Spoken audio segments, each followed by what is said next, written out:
I've been doing a deep dive into this book, Empower by A.J. Juliani and John Spencer. I've talked about it a couple different times on different videos in the past. And something that kind of happens at the beginning of the book in the introduction, whoever reads that, I did actually read the introduction, and it also comes up throughout the entirety of the book, is compliance. Do we want compliant learners? And the stance of John Spencer and A.J. Juliani, surprise, surprise, is that we don't want compliant learners. We want some different types of learners, and we're going to get into that a little bit. It's challenging the way that I'm thinking about what I expect from my students and how I want my students to act in class. But I do have to ask this question.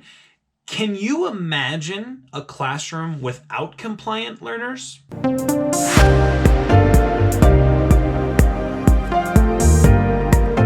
Today I'm drinking 30 Plus Desks Blend by 25-8 Coffee. It is a Guatemalan blend with chocolate and hazelnut notes. Let me tell you what else I'm getting here.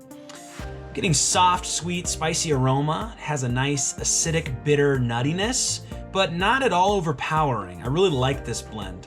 25-8 Coffee is an awesome Texas-based company that is made for educators by educators. And you know, educators, we get coffee. Well, 15% of all profits go to supplies for teachers, which is awesome. Check out 25-8 Coffee at 258coffee.com or hop on Twitter and check out at 258coffee. They are always posting education relevant content on their Twitter page, and yes, that does include coffee. Now, before I rail on compliance and compliant learning, I do want to say some positives about compliance, because I do think compliance is actually helpful, maybe necessary in some contexts. First of all, I think compliance is actually helpful to the world around us. I think that there are jobs, I know that there are jobs that you just have to be compliant. You have to do what you're told, and that's just the way that it is. And if you end up in one of those jobs and you don't know how to just do what you're told, you're going to get fired, right? I mean, we've had these conversations over the years. When I was a student, my teachers had these same conversations. Well, if you do that in the real world, right? We get that, but that is real. It's not completely non-existent. Yes, maybe some of those jobs are going away, but it is real. You still have to be compliant. Anytime you have a boss, there are certain times that a boss is going to say something and you have to say, yes, sir, yes, ma'am, and you just gonna have to do it. Secondly, I think compliance does ensure safety for students. I mean, think about it. Imagine a classroom where there was literally no compliance and you had a fire drill or something like that. It's just not safe for your students to not be compliant. There are certain times in which you need to have compliant students in order for everybody to be safe.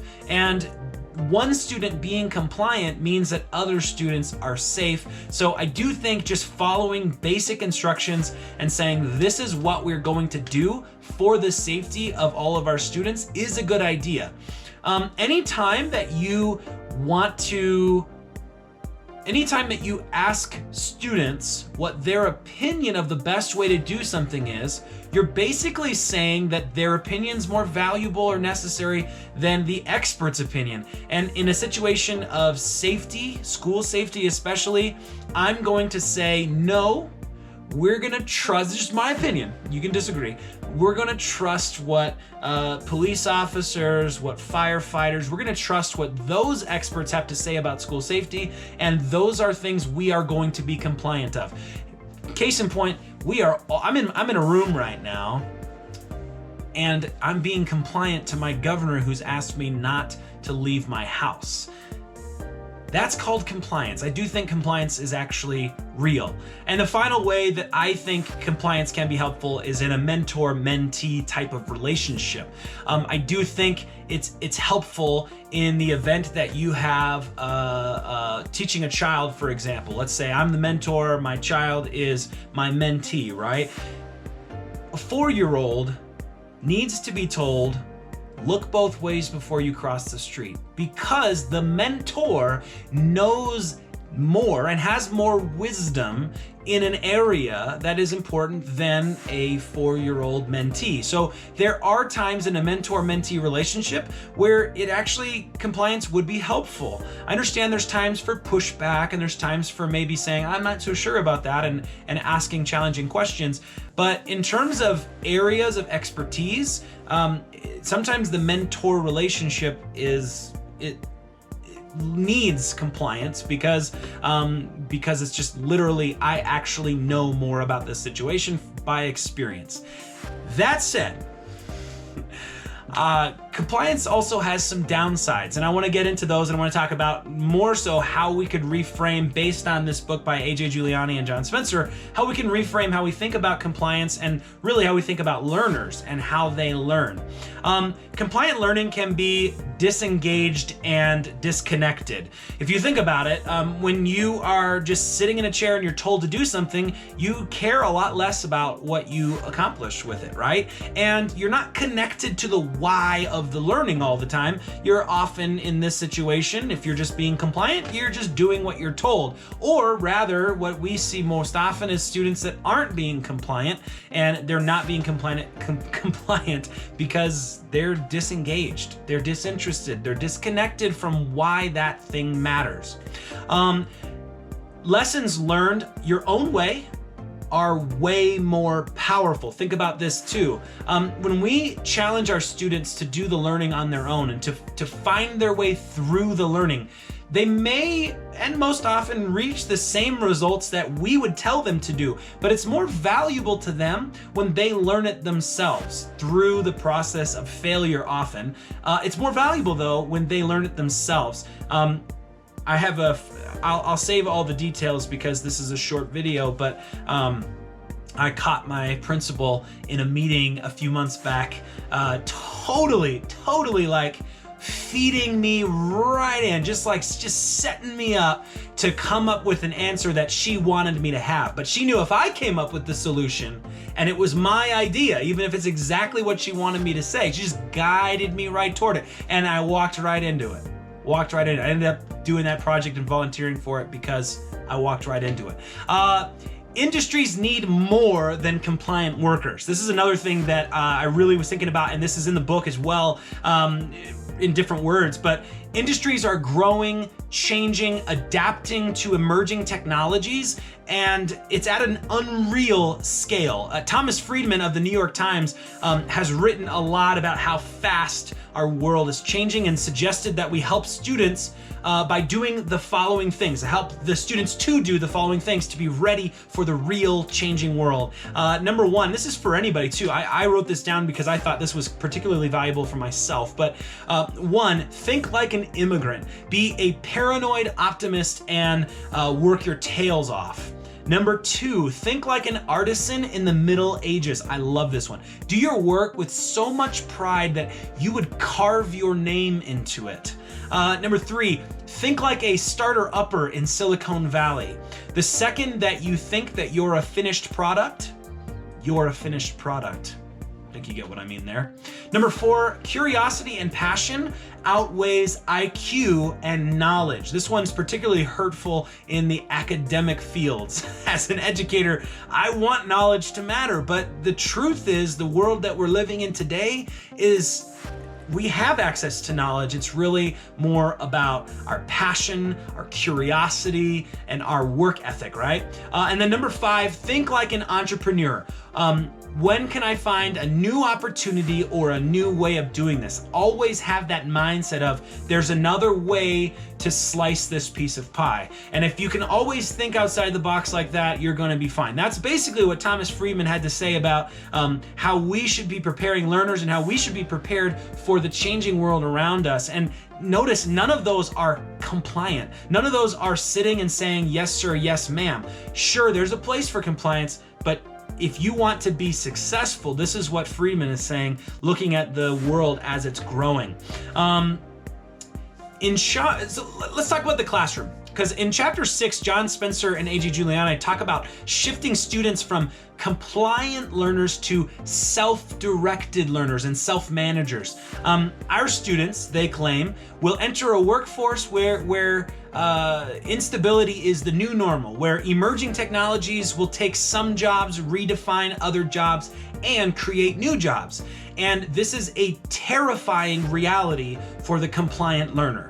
If you're determined to graduate from school and climb up the traditional corporate ladder, this current arena for jobs can be very scary. We can see this as a negative thing, or we can rock it. This is something else they talk about. If we can teach students to think like an entrepreneur, the authors argue that they will thrive in our changing world no matter what happens, and that's the truth. I mean, how often nowadays do you see people changing careers in the middle? That's more prevalent now than ever before, but it's going to continue to increase. At least that's what they think. Our students, according to the authors, need to be trained in two main areas to survive in the changing world. One, they need to be able to spark innovation in the midst of chaos. In other words, they need to be problem solvers. They need to embrace failing, not failure. They make a huge thing about that. They need to embrace iterative processes, and they need to embrace ambiguity, because that's a part of the process of innovation. But number two, they need to be able to stick to deadlines and routines. In other words, project management. This is something I teach with my students all the time, and the more I teach it, the more I want to teach it more, because it's so valuable. They need to be able to set goals and set deadlines and reflect and utilize scheduling and routines in order to be efficient and actually finish what they start. It's all good and well to be innovative. How many of us know people that are innovative and come up with great ideas but never actually finish them out? And so being able to implement the ideas is incredibly important. That's the self-managing part that they discuss. And then in chapter 7, AJ and John talk about the importance of making and creativity. John quotes one of his old teachers in saying, "We rob the world of our creativity when we never make anything." That's powerful. The reality of compliant, traditional, post-industrial revolution type jobs going away is that the value of creativity has resurfaced in new ways. And this involves tapping into students' sense of curiosity, helping them ask great questions, helping them determine the best process for solving a given problem, navigating ideas for solving problems, creating prototypes, highlighting what works and fixing what isn't working, and launching all of that to the right audience.